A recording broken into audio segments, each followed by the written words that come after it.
Weekly Trek is a Tricorder Transmissions Podcast Network weekly show covering the news and current events in the Star Trek universe with rotating hosts from the Tricorder Transmissions Network. Each week, our hosts hand-select Trek news from around the internet and present them to you with our analysis. Think of it like the 6 o'clock news, but for Star Trek. I am John, the host of Trek Profiles here on Tricorder, and with me is the amazing Shashank Avvaru from Politreks. Hey, Shashank, how you doing? Namaste, Homo sapiens. I'm great. I'm excited. We had a good news week. We had a lot of good Star Trek news. So I'm excited to get into it and start talking about it. On today's show, we will talk about the discovery of planet Vulcan, Michael Dorn and Marina Sirtis' controversial thoughts on Star Trek Discovery, the expanded vinyl soundtrack release for Star Trek Nemesis. Does Elon Musk want to turn us all into the Borg? CBS All Access goes above and beyond for enjoying Star Trek Discovery. And finally, we will be talking about the incredible short treks release that we just got with the trailer and the one-line, two-line synopses. And before we get out of here, I will do my best to convince John to buy Terra Incognita, the follow-up to Through the Mirror, coming out from IDW Publishing. I don't think you're going to have a hard time convincing me, Shashank, but we'll see how it goes. All right, then let's dive right in. The first bit of news, we have a real-life planet Vulcan discovered. Pretty interesting. We have an article on space.com, and so we have this star called 40 Eridani A, which I do believe is actually a similar name to what the star that planet Vulcan revolves around in the series is called, so that's kind of nice. And they discovered that there's an actual planet around that star. However, it is not exactly like planet Vulcan. It is certainly a lot bigger. Its year is only 42 days long, so it's revolving around its star very, very quickly. And it doesn't appear to be in that habitable zone where a liquid water could be. It appears to be quite closer to the star than that, so it would be a very hot, hot place.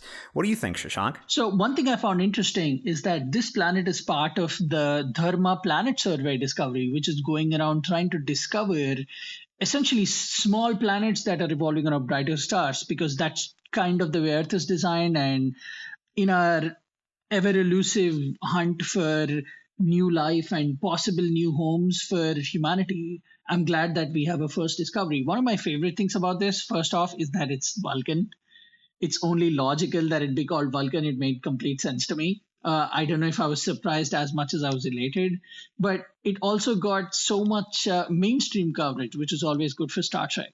I saw a piece on it on CNN.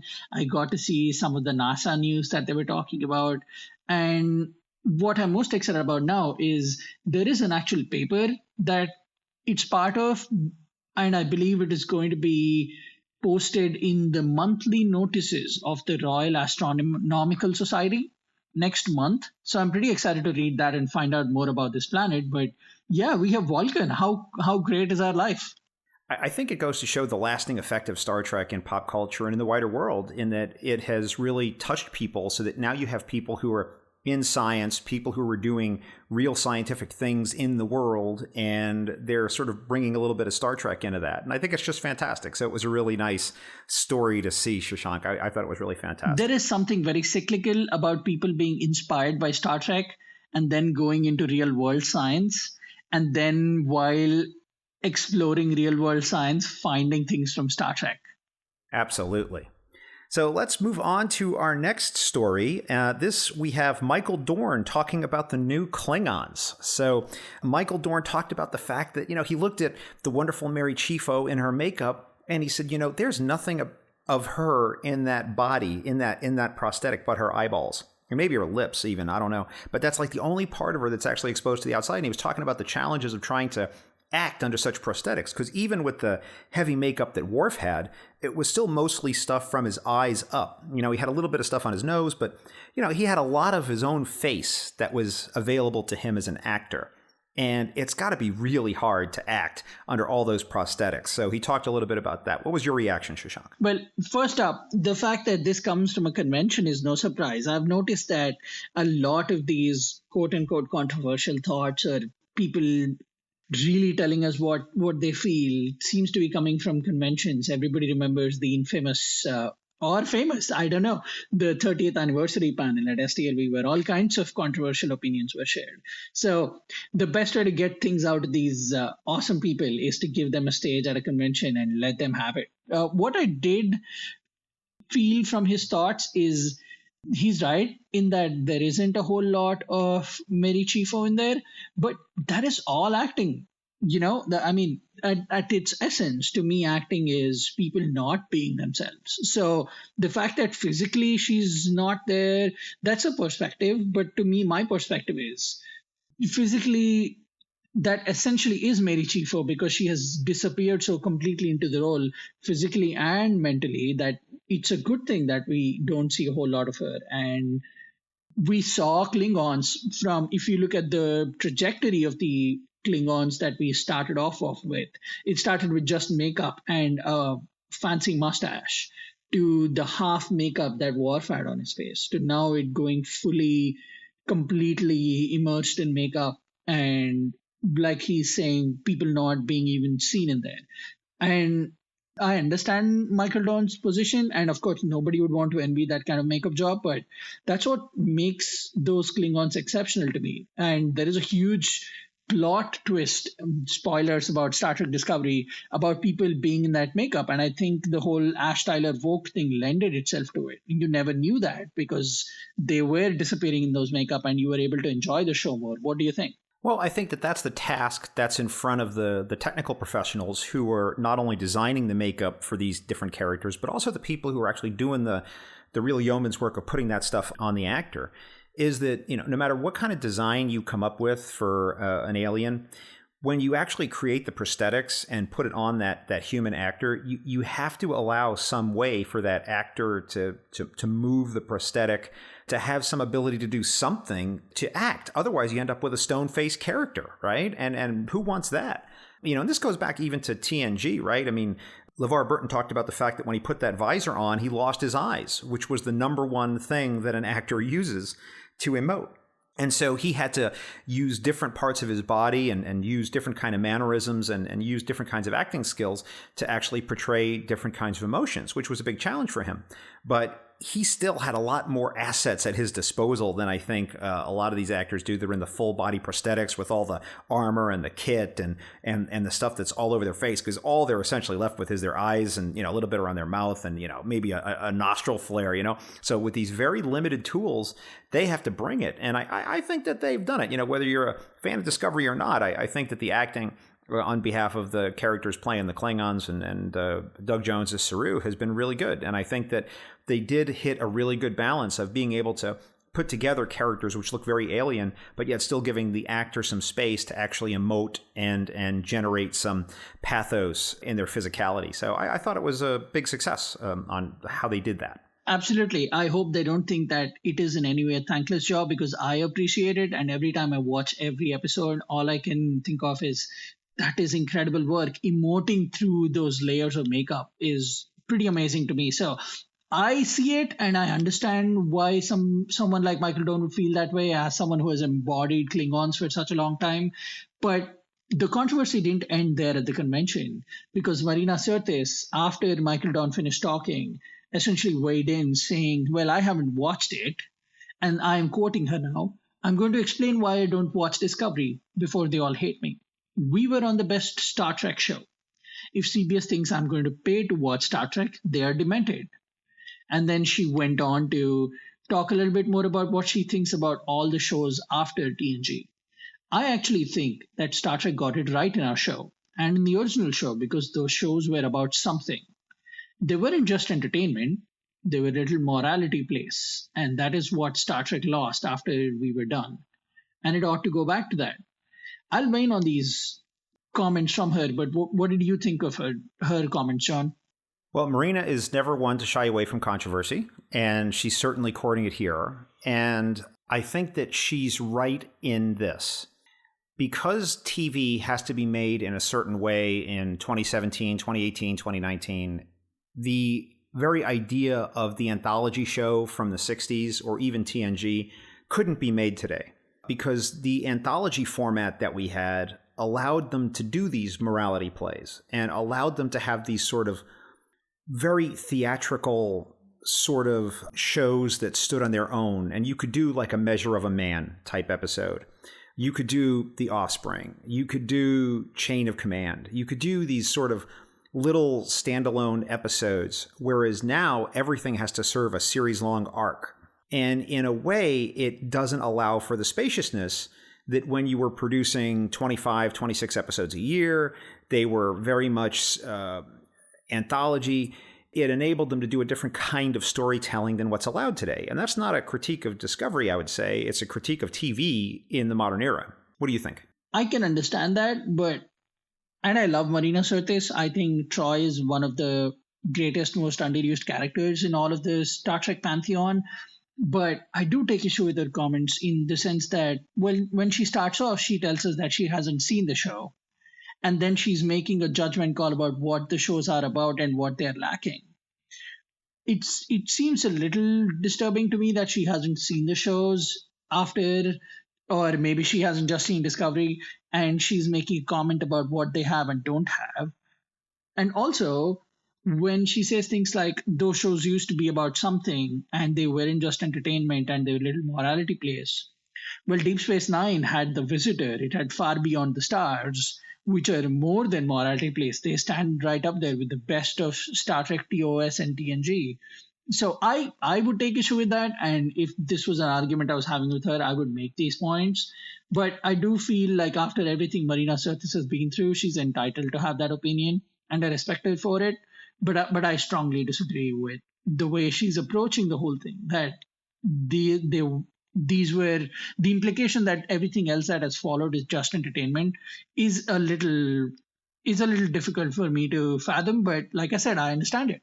Yeah, I don't have any insight into what went on in the offices there at CBS with the executives, but I am going to posit, and I'm pretty comfortable in this, that one of the main things that was on their mind as they were giving the orders to the people who were putting together the show, hey, we're going to do this thing called Star Trek Discovery, and we're going to hire people, we're going to green light the show. And, I'm talking way before there was, anybody in Toronto and before there was a writer's room and all that, right? I'm talking like when they were still kicking this around at the executive levels before they even approved a budget or anything, that I would bet that Game of Thrones and Breaking Bad and The Wire were on their minds.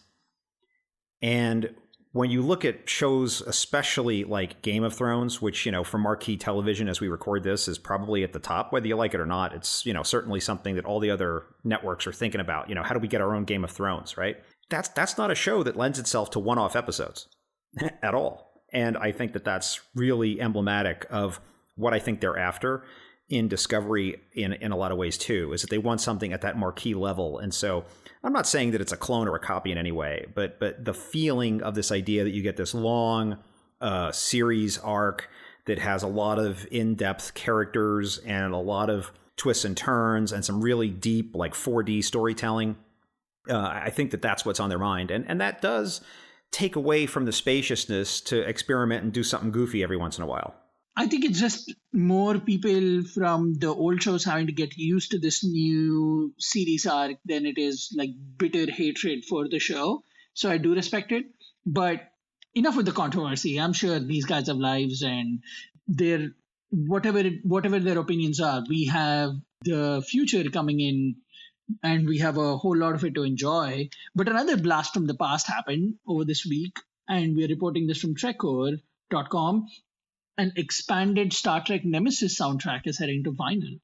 The Jerry Goldsmith score is now going to be back on the market as the expanded Star Trek Nemesis score, and it is going to be a special vinyl release from Veris Saraband. I'm sure I messed that name up. And not just on vinyl, but colored in a Thalaron green. That is... So the actual LPs will be in that Thalaron sort of minty electric green color that we saw from the Thalaron radiation, which to me just looks outstanding. I mean, if I had a record player, I would actually be tempted to get this. But they are going to be in a limited set, so there's only 750 slated for production. So if you want one, you better get right on it. That's all I'll say about that. One of my favorite ships on all of Star Trek is the Romulan Bird of Prey. And anything that comes out in that Romulan color green is it's hypnotic. I'm looking at this picture and I almost had to collect myself back because I, for a second, was unaware that I'm recording and I'm just looking at that green.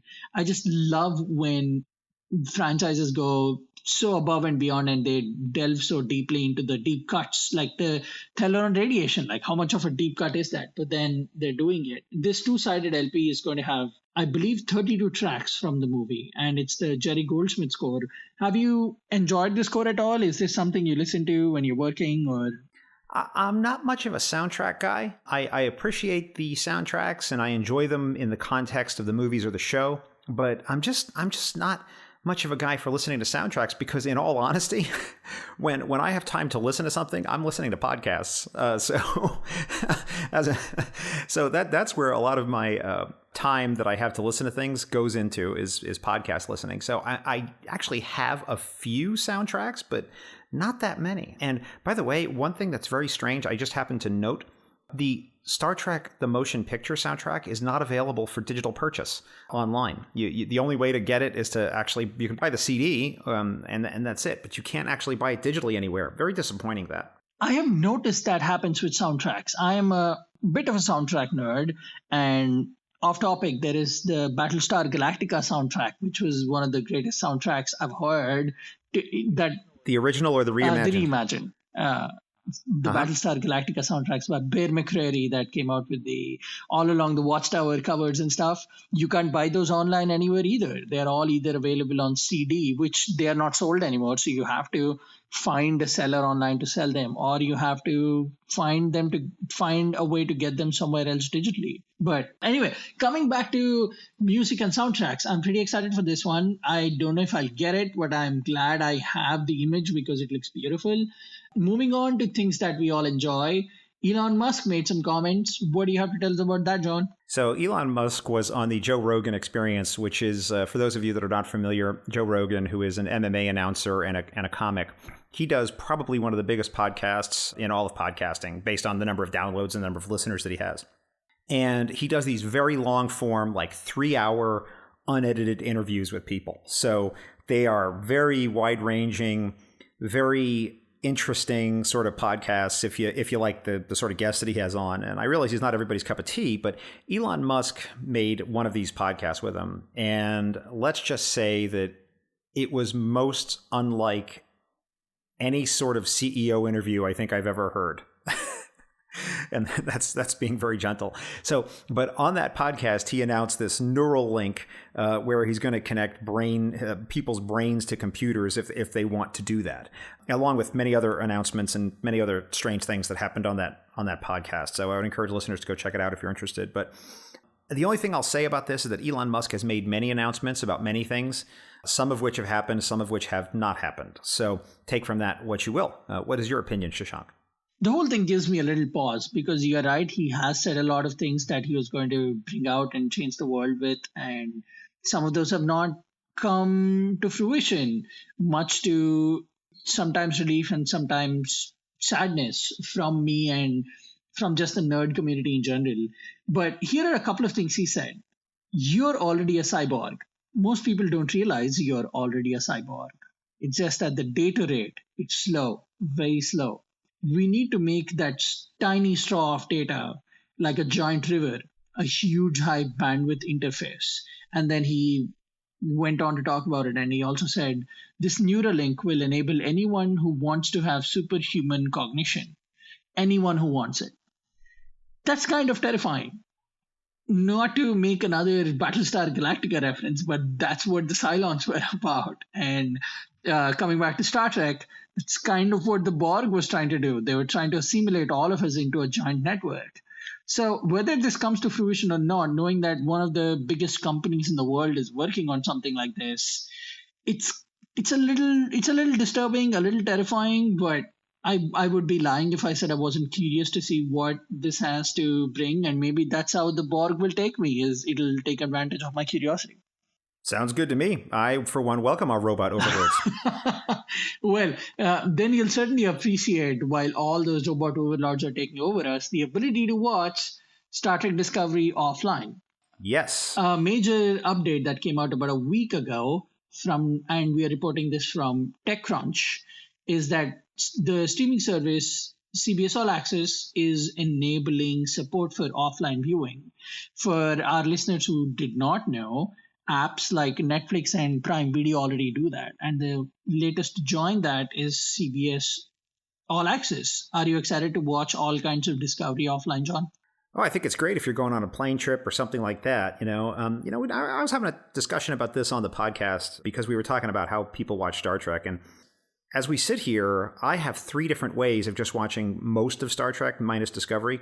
We're talking about TOS or TNG, right? I can watch it on Amazon Prime, I can watch it on Netflix, and I can watch it on CBS All Access. And I will say that CBS All Access is at the bottom of my list. Now, if you're just going to put on an episode and just watch it straight through, to be honest, they're all the same, right? I mean, they're going to stream the episode, assuming that there's not some internet hiccup or something like that. But if it can deliver you the video channel, the video stream, you watch it and the experience doesn't matter, right? As long as it's a stable connection. But for things like Amazon Prime, where they have like the built-in IMDb and the built-in trivia, that's fantastic. And you can also skip through the intro if you want to skip through that, which I think is great. Netflix has that too. So I think CBS All Access is still playing a little bit of catch up as far as their technology goes. But I think it's a great thing. But the one thing that should be stressed, though, is that the downloading is only available for the premium tier. So if you're at the $6 a month level, you don't get the offline downloading. You have to pay for the commercial free level at $12 a month to get that. It's kind of not unlike me going to a Walmart where they sell screws. I want to buy a box of screws, and I also want to get my milk and my bread and all kinds of stuff. So I'm at Walmart and I'm picking up my screws. While there is a store that is exclusively dedicated to screws 2 blocks down, and it only sells screws, I would just get my screws at Walmart. Why would I go down 2 blocks just to buy that pair of screws? It's kind of like that. CBS All Access, you're right, at this point is still kind of the underdog, not just for the reasons you mentioned, but also because of their very, very limited scope of shows that they have available. And also, further reading of this article tells us that this is only available for those commercial-free tier viewers. So that is also kind of losing whatever support, the maximum support you were going to get for something like this. Why would they just keep it for them and not keep it for these guys? I guess because offline viewing would mean you wouldn't get to watch all those online commercials, but I'm sure there's a workaround that they could figure out. But yeah, you're right. It's not that exciting, but the fact that we have that option and you can download it and watch it at any time within 30 days is pretty exciting.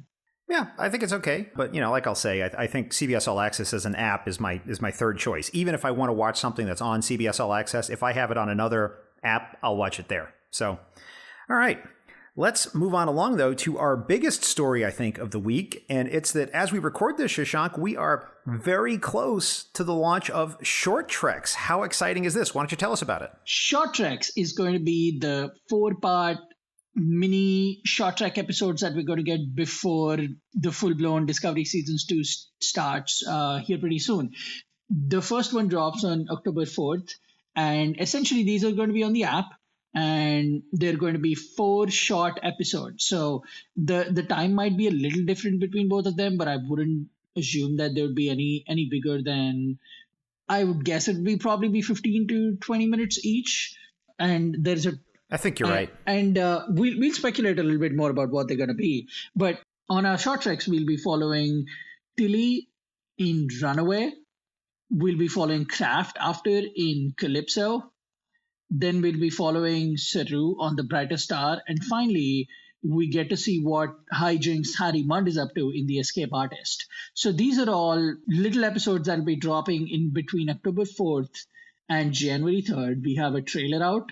The trailer looks very exciting. And the one thing I would note before we get into the actual topic is I believe these are not going to be available for Netflix outside of the outside US Netflix. So these will mainly be on the CBS All Access app. I don't know how it will be getting out to international viewers, but for now, I think that's merely a matter of that it hasn't been negotiated yet. I think it probably will be available, but it's just that the agreements are not yet in place because this is not covered by the existing agreements that CBS All Access has with Netflix for international distribution of their Discovery episodes. So I'm just guessing that it probably will be available via Netflix or some other method. It'll be legally available, but it's something that they have to set up. It's not there yet. And I'm sure our determined viewers will find some way to see it. So I'm just excited that these will be coming out. But let's get into the actual speculation. I'm pretty excited to hear your thoughts. Let's start with Runaway. And this is the synopsis that we got from Runaway. On board the USS Discovery, Ensign Telly encounters an unexpected visitor in need of help. However, this unlikely pair may have more in common than meets the eye. Who do you think this visitor is, John? Do you have any theories? No idea. Just looking forward to seeing a little bit more Tilly, As we were talking about earlier in this recording, we were talking about how given the nature of television in 2018, they don't have the spaciousness to really explore some stories that they, in the narrative arc of the show. And I think that Short Treks shows a lot of promise to enable them to do something like that, right? And give us something that's a little bit different, that doesn't have to carry the weight of a season-long arc. So I'm really excited to see what they are. Okay. Interesting points. All accepted. Now, I'll tell you what I want this to be. I really, really want that unexpected visitor to be Killy from the Mirrored Universe. I know it would be obvious. I know it would be heavy-handed, but I just want that Killy sitting away from Tilly and they just talking to each other. I want that to happen. Although I do think this will be someone from Tilly's past, someone that they're going to try to sneak into the ship, and someone who's not supposed to be there, and it's going to be Tilly trying to help someone. I believe that's what the actual episode is going to be, but I really want it to be Tilly and Tilly sitting together and having that discussion. Moving on to the next one, which is Calypso, which will be dropping November 8th. After waking up in an unfamiliar sickbay, Kraft finds himself on board a deserted ship, and his only companion and hope for survival is an AI computer interface. Any theories on this, John? It vaguely reminds me of GLaDOS from Portal. Ah, nice. I was going more for like an Isaac Asimov short story. This sounds very much like something out of his wheelhouse. So I don't know what that AI computer interface would be. It would be nice if it was Nomad, just to add that little connection there. But oh, nice. Yeah, because we don't know Nomad stories yet, and we don't know where Nomad has been. All we see is his. I say his like it's an actual human being. All we see is Stop your anthropomorphization. All we see is it ending up with Captain Kirk and Spock above the Enterprise, but bring back something from. They have all that TOS mythos to play with, so I would like them to bring something back from it. But that'll be pretty exciting. Oh, that'd be great. The one thing I'll add: there is no cake. Oh, noted. It's a little reference to the game Portal, where GLaDOS is from. If any of you got that, so it's okay. I did. I enjoy that game. And the next one that I'll be getting is The Brightest Star. Before he was the first Kelpian to join Starfleet, Saru lived a simple life on his home planet of Kaminar with his father and sister. Young Saru, full of ingenuity and a level of curiosity uncommon among his people, yearns to find out what lies beyond his village, leading him on an unexpected path. What do you think, John? This is the one I'm the most excited about. I have wanted to see Saru's homeworld since we first experienced him, because especially after we got to see his amazing physicality in the episode where they were down with the Pavans on the planet, I kept thinking, if he's the prey animal, who in the world are the predators on that world? So I have just been wanting to see that, and I hope we get to experience it in all of its terrifying glory. Yeah, this one seems pretty clear-cut. To me, that's also what it sounds like. It seems like it is going to be the first time Saru realizes he's prey. And I believe I would like that to be the story. It seems like very much that is what it's going to be. It also sounds a little bit Hobbity, the story itself, like going out beyond his village and leading him on an unexpected path. So they could surprise all of us and give us a cool adventure story with that prey-predator part being just an element of it. But it does sound more or less like the actual plot point is going to be Saru is going to be scared about, oh my god, that thing is going to eat me. And the final short treks that we have airing on January 3rd is The Escape Artist. Harry Mudd, back to his old tricks of stealing and double dealing, finds himself in a precarious position aboard a hostile ship just in time to try out his latest con. What do you think of this, John? Any theories? I gave this episode description a lot of side eye when I read it, only because one of the things that I firmly believe as a Star Trek fan is that Star Trek is about an optimistic view of the future, and we're going to sort out a lot of our own problems, and the future is going to be better than today. And going right back to the original series and what we see in Discovery, Harry Mudd is the antithesis of that. I mean, if you look back at Mudd's women, the guy is a full-on slave trader. He's disgusting. He's morally and ethically bankrupt. And while sometimes we can enjoy watching characters like that, he's very much not in the mold of the future that we want to see. And so I'm very skeptical and concerned about an episode that features him, because I don't think there's anything in Harry Mudd that is worth worrying about or rooting for. So I'm thinking about what could this narrative structure be around this character. So I'm a little skeptical about this one. How about you? Well, for this episode, I fully agree with you. I do want it to be a situation in which Harry Mudd, the con artist, gets conned. I want him to see. I want to see him suffer further. If you've seen Discovery, you know things really don't go his way. I want that spirit to continue. I want him to even lose the support that he had with his wife, fiance, whoever, and his in-law, and I want him to be at the end of his road trying to figure out, how do I get back into this? And just to tie it in, when I was looking at all these shots, I thought, hey, each of these will have a really good way to tie into TOS or the bigger Star Trek mythos. And I wanted him to almost get conned in that same spirit by a Ferengi. So I know that's wishful thinking, like this a Ferengi in this, Nomad in Calypso, Brightest Star, Saru is being pursued by Gorn. You find out Gorn are the Predators. And then you get that Tilly-Killy connection. I was hoping for all of these things. So someone like a Ferengi who cons Mudd and makes him suffer further, that would be a fun episode for me. I think it would be great if the con somehow involved 10,000 lots of Marauder Bow action figures still in the boxes.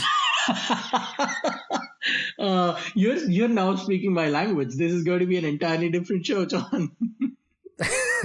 So every now and then I like to dive deep. It's what I can do. It's what I can do. It's what I can bring. So there you go.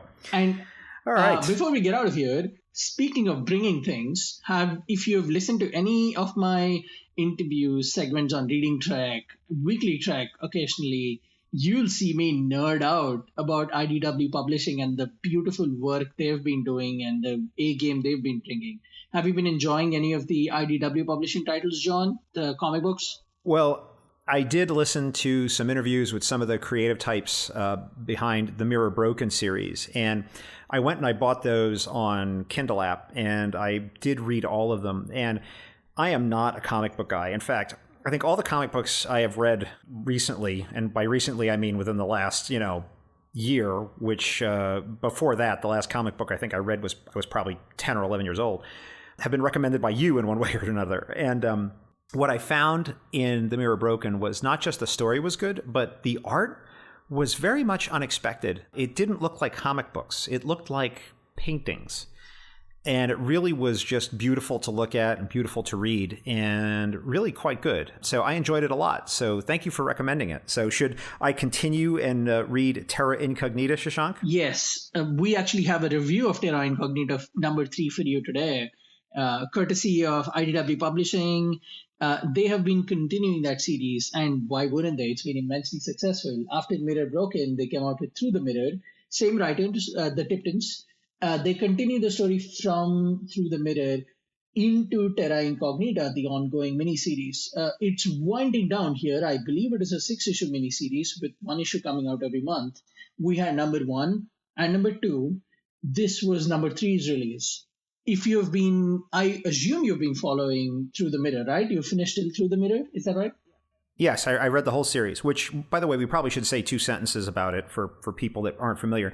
It's the story of the Mirror Enterprise in the TNG era, or actually Mirror Picard and crew, I should say. And it follows what's going on there and what the story is with them. So that's Mirror Broken. And it is a very, very true to what you might think Mirror Picard and crew would be like. And that's all I'll say. Yeah, that's a great little summary. It's the Star Trek 2009 version of the mirror universe. It's how Picard gets the ship that he ends up in the mirrored universe. That's what Mirror Broken is to me. And then through the mirror is Picard in that universe, the mirrored universe, going, you know what? What I have is not enough. I need to get this other ship that's in another universe. It's called the USS Enterprise. So he seeks that one out. And what happens there is through the mirror. And Terra Incognita just continues those chain of events. So whether you've read those two or not, there'll be mild spoilers. So we'll do our best to keep that down here. But with the chain of events that follows, Barclay, the mirrored Barclay, who, by the way, is a complete opposite of the Barclay we know, ends up on the USS Enterprise in Terra Incognita #1. And each of these, unlike the previous stories, this one is kind of an anthology because each of them is a character-specific issue, with issue #1 following Barclay as he jumps onto the USS Enterprise. And the Enterprise, the overarching plot is that the Enterprise is kind of having to negotiate a very high tension situation between the Cardassians and the Vulcans. So it's Picard trying to work those mechanics out while Barclay is in there doing his crazy mirror universe Barclay hijinks. And that's issue #1. Issue #2 follows Troy as she ends up being one of the people responsible to get all the Vulcan and Cardassian negotiators onto a planet so they can negotiate the situation. And what happens there is the tale of Terra Incognita #2. Terra Incognita #3 follows Dr. Salar from this very high tense situation and what is going on in the medical room and what she has to do in order to help put this tension down. So it's another unconventional person, someone working in the medical bay, having to go in and help with the situation. Are you familiar with Dr. Salar, John? Of course, Susie Plaxton, the Vulcan doctor, who I think was only in maybe an episode or two, actually physically, although I think she was referred to a couple of other times in TNG, but I don't think we actually saw her. So one really good thing that they're doing with this Terra Incognita series is each issue is one character story. And usually it's a very underutilized character. I do like that the first issue was about Barclay, and you see Barclay taking charge, which is amazing. And then the second issue is about Troy, and you get to see a completely different side of Troy.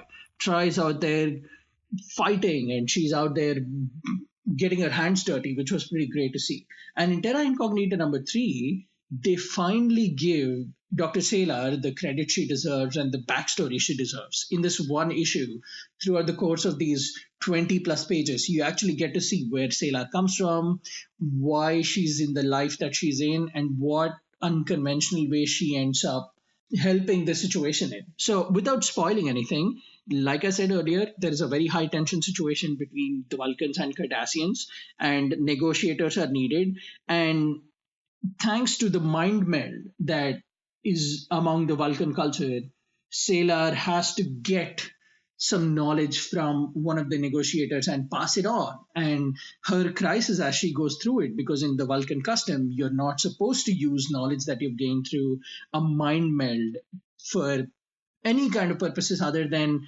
fulfilling the katra or the final ritual of when a Vulcan passes. And that's why she gets this knowledge and she has to take that on. But she grapples with that situation. And there is Captain Picard involved in this. There is everybody else on the crew involved in this. And then Barclay comes into play because he kind of has to build something for her to help get this knowledge. So just a really, really good story. A very nice backstory follows about Salar in this issue. You see her parents, you see her as a child, and if you've seen those preview pages, you know what happens to the father, and just a tragic backstory intermingled with a very interesting Star Trek crisis about how do I make this choice or do I not make this choice, which is a very good short story to tell. So in continuation with the great art that Angel has been doing, he was also the artist on the Star Trek Green Lantern crossover, and he was also the artist on Star Trek Discovery Succession. The art is beautiful, as always. The variant covers are amazing. And some really cool things that we get to see in this issue are things like the Katra ritual. You get to see some more of that and what happens when a Vulcan passes. And then you see how even Vulcans have to logically, in spite of all their logic and knowing exactly what the most logical thing to do is, you get to see a very interesting take on that logic and how Captain Picard perceives it and what is done to help these negotiations further so they can go down from the brink of war, Vulcans and Cardassians. So all around great work by the Tiptons, a great art by Angel, and it's definitely a series to follow. And I'm looking forward to all the other short stories that we'll get from highly underutilized characters. So have you seen the preview, John? Is this something you're going to pick up? And are there underutilized characters that you'd like to see in Terra Incognita? So, well, the most underutilized character in all of Star Trek, in my opinion, of course, is Klingon Chef from Deep Space Nine. There is you do full justice to the Klingon Chef when you sing Klingon opera. Anyone curious should go and find that on John's Twitter or his Facebook, his social medias. But I think it is a great idea to highlight these sort of, I don't want to say lesser characters, but these characters that were never really fully explored, I guess, in the full TNG sort of show. And I think that can certainly be a great avenue to explore. So I'll probably check it out and see where it goes. Yeah, ending this review, if I was to scale it, I would give it a really strong Warp 8. Warp 10 being Mirror Broken, and Warp 0 being some of those god-awful 60s, 70s comics that they did that nobody talks about anymore. The Gold Key. And just really, really strong storytelling. Some space could have been saved. There are some panels that seemed a little too long. The Tiptons are well known for enjoying their dialogue writing. They try to fit in 40, 50 words in a bubble. So maybe a little bit of cutting down on that. So that's where a couple of my warps go down, but a strong Warp 8, definitely worth your $4 or however you're buying this, trade, single issue. And I look forward to the continuation of the series. Fantastic. Well, that's it for this week, John. Did you enjoy doing another round of Weekly Trek with me? I love doing Weekly Trek with you, Shashank. Anytime I get a chance to chat with you, it's always a good time. Why don't you tell people if they want to continue the conversation? Why don't you tell people where they can find you? Yeah, I love talking comics. I love talking Star Trek. Really, anything nerdy, I will get into it. I got John's Portal reference. Come on. You can you can find me on @gutter_hero on Twitter. That's about the only social medias that I do, Twitter. You can also email me if you'd like. And I thank everyone who has emailed me so far. I enjoy our email conversations. Get ready to write this down.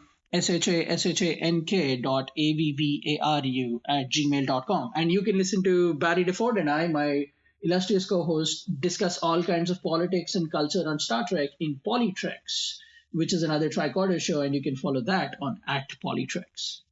John, where can people find you? Well, people can follow my show account at Trek Profiles, which is entirely devoted to Star Trek and basically other little nerdy sort of fandom things. And if you want to follow my personal account, that's at JKinLV, and that's sort of a wider range of things that I find amusing and or interesting. And of course, you can follow my show at Trek Profiles also on Facebook and on the web at trekprofiles.com. And you can follow all the things that are going on the Tricorder Transmissions Network at our website, which is www.thetricordertransmissions.com. You can find all of our shows there. You can listen online. You can even choose, if you so desire, to become a patron of the network via Patreon.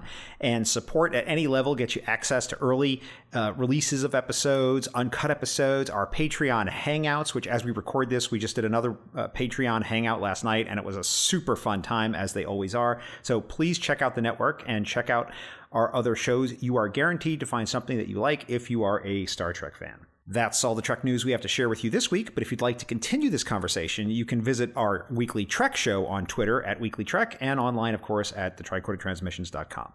We'll be back next week with more news from around the Trek universe, but until then, live long and prosper.